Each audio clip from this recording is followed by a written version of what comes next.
Hey, and welcome to episode 192 of the Untethered Podcast. It's your host, Hallie. You got me for a short episode again today, and we are going to dive into the saying, common but not normal. You hear me say it all the time, probably for the last couple of years if you've been listening since I launched this thing in, July 2019.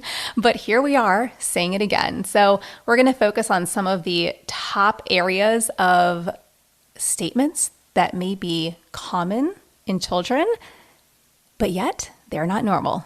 Let's get started.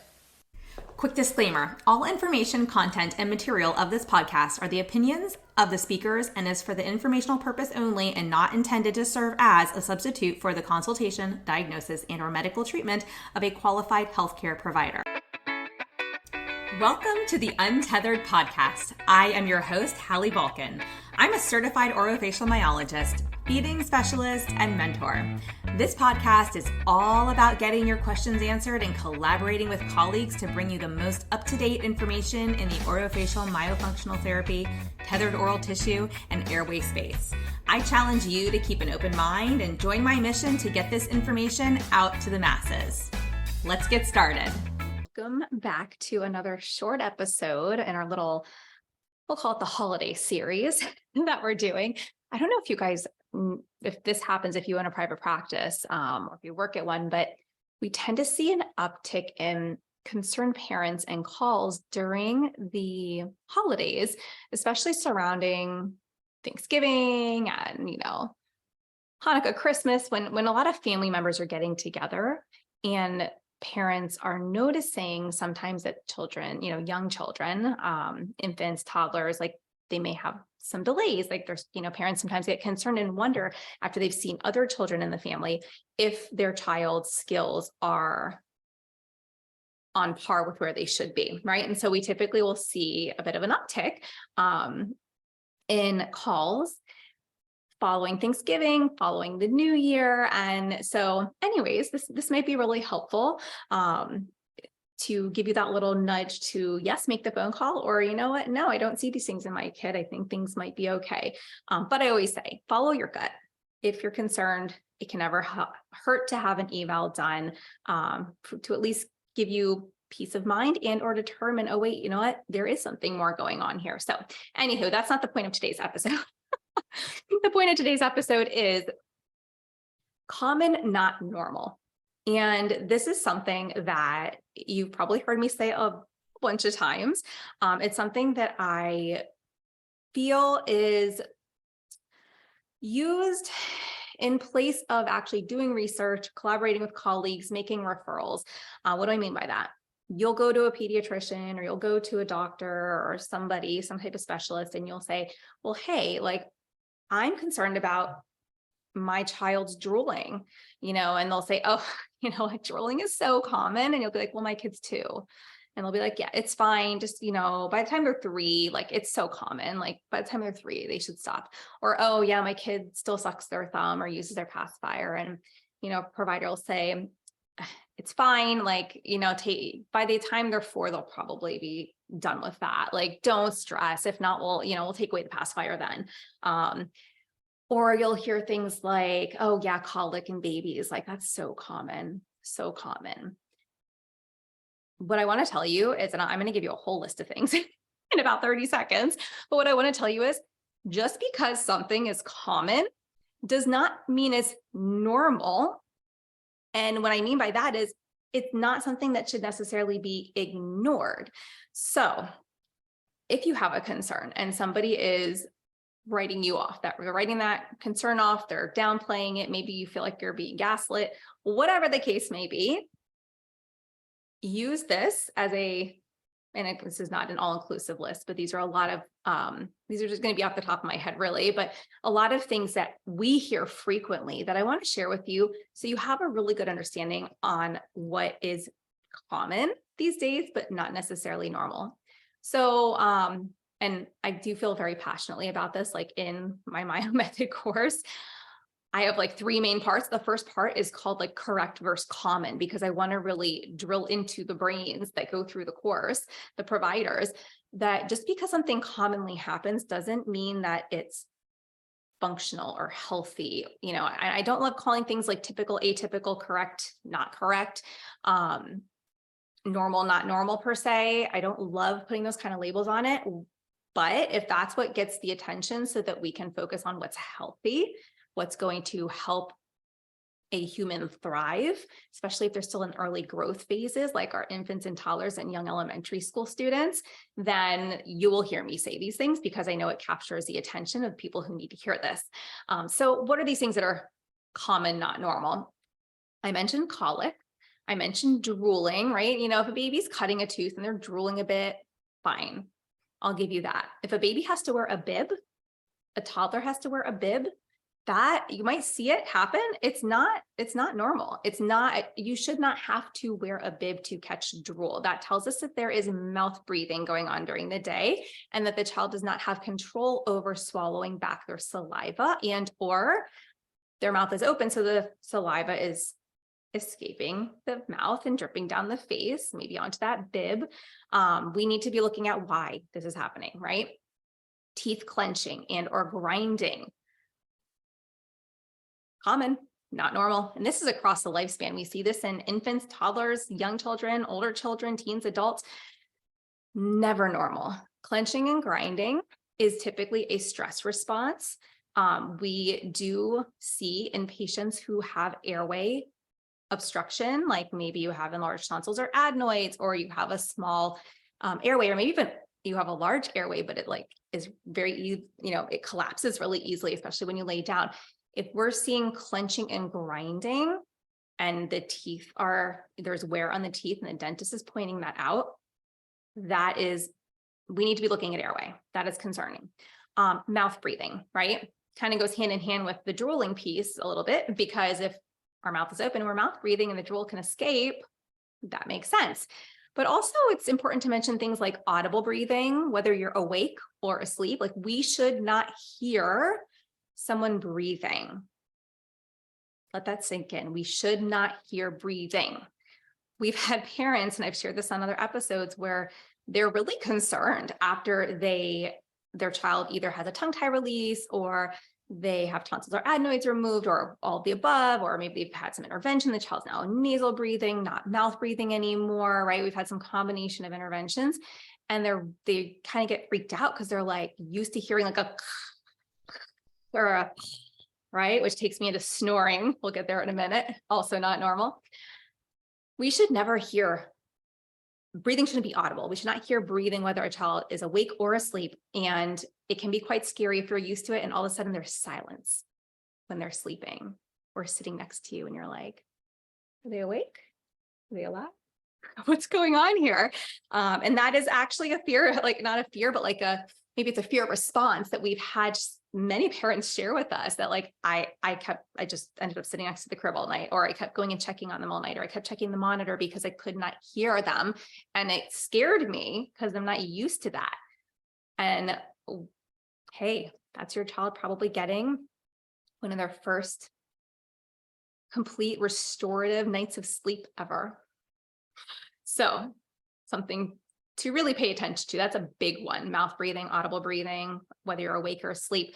But snoring, I mentioned snoring. I have a whole episode on that. It was like way early on in the podcast, episode 33. I actually talked about like sleep apnea too, sleep apnea in children and how snoring is never normal. So go back and listen to that because that plays into what we were just talking about. Unfortunately, we live in an era where mouth breathing, snoring, it's like, what's the word I'm looking for? Like if we're playing with a child and we're pretending like we're asleep, the first thing most people do is pretend to snore, right? We see it on TV shows. We see open mouths on t-shirts, like it's a cool trend. Sexy actresses and actors and models are all like posing with their lips apart, right? So it's what is ingrained into our brain from the day that we're born, where we should really be, prioritizing closed mouth, closed lips, nasal breathing, right? That should be made sexy. That should be the sexy thing that everybody's paying attention to, not these like open mouths, like teeth partially hanging out. And, anyways, I digress. Constipation. You see that in many young children, not normal. Why? Well, constipation, it could be, again, due to a number of medical issues, but in a lot of the kids that we see, if they cannot properly chew their food, if they favor one side of their mouth and chew mostly over there and they fatigue quickly, right? If they're swallowing food that's not properly prepped or pieces that are still whole or not chewing it at all, we're going to have trouble digesting the food that's not been properly prepped and broken down for our body.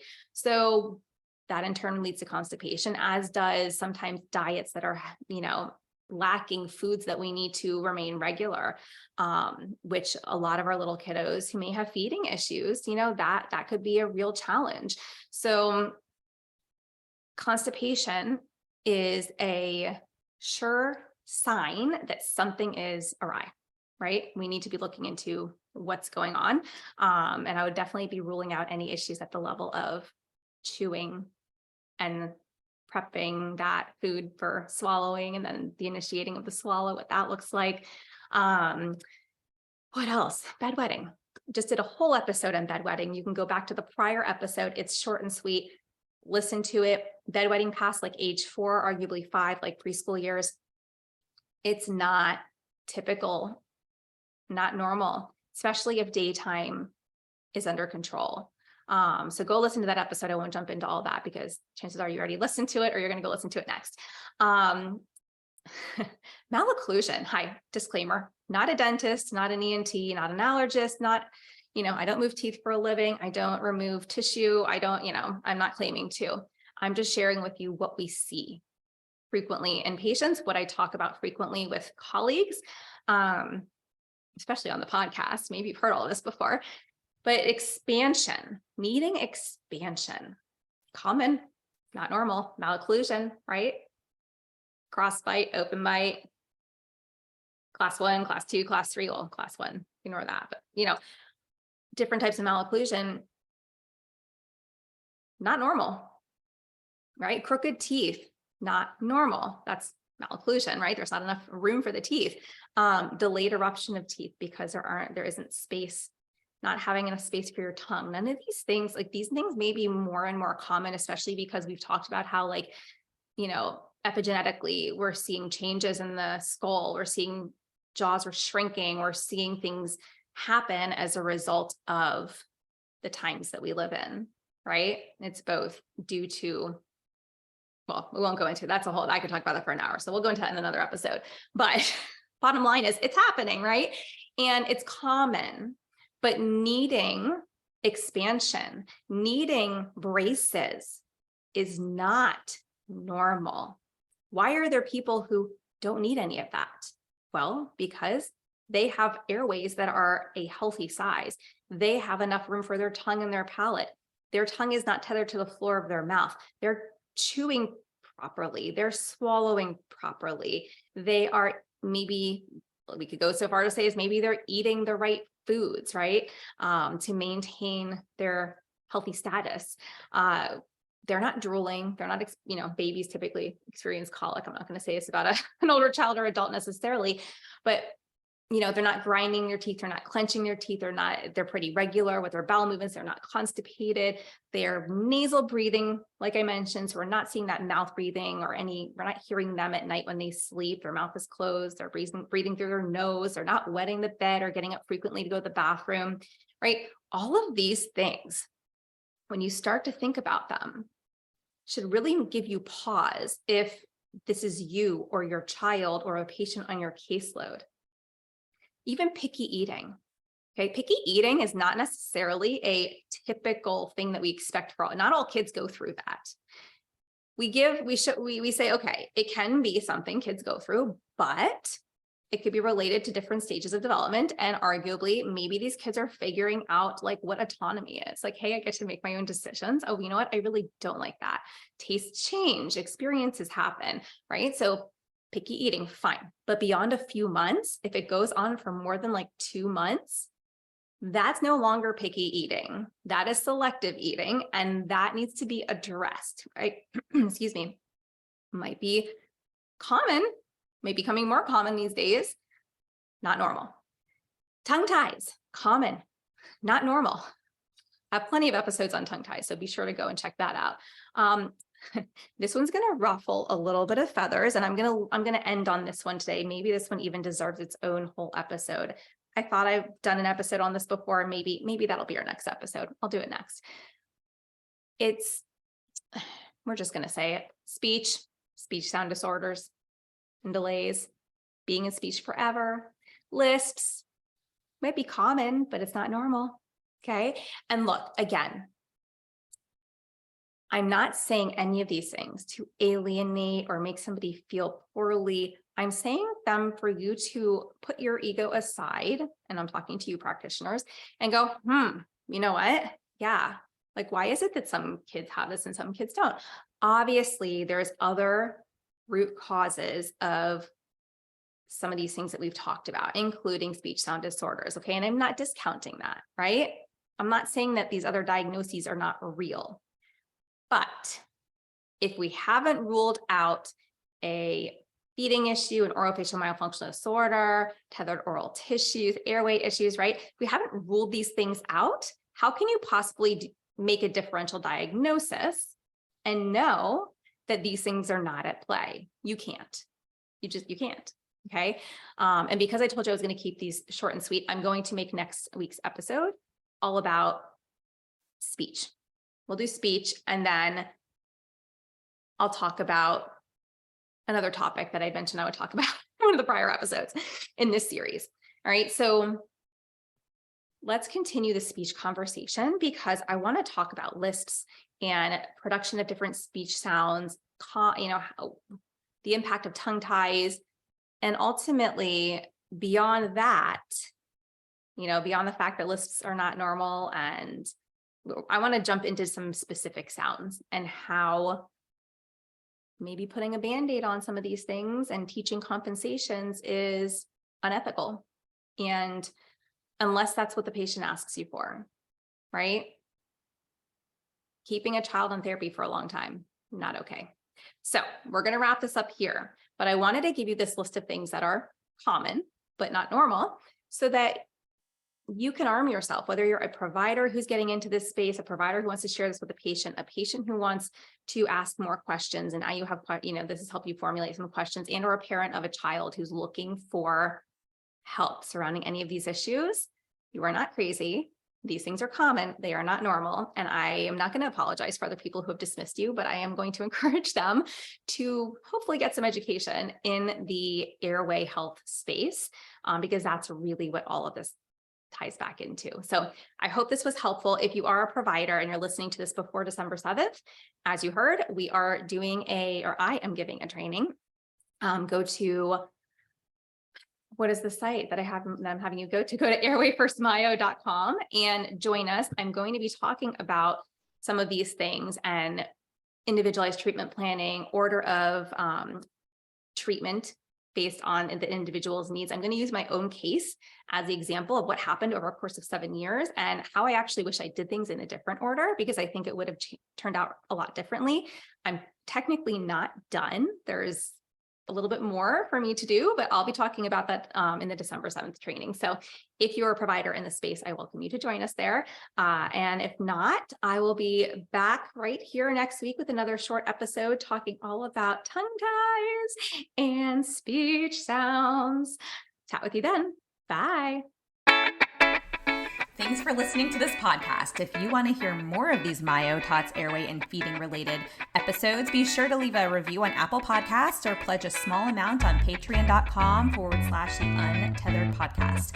If you found value, others you know in this space will too. So be sure to share this episode on your social media platforms and join us over on Facebook, on my Facebook page at Hallie Vulcan Biz, on Instagram at Hallie Vulcan, and you can head over to theuntetheredpodcast.com to grab a copy of the show notes, where you can also subscribe to be kept up to date on the latest podcast episodes.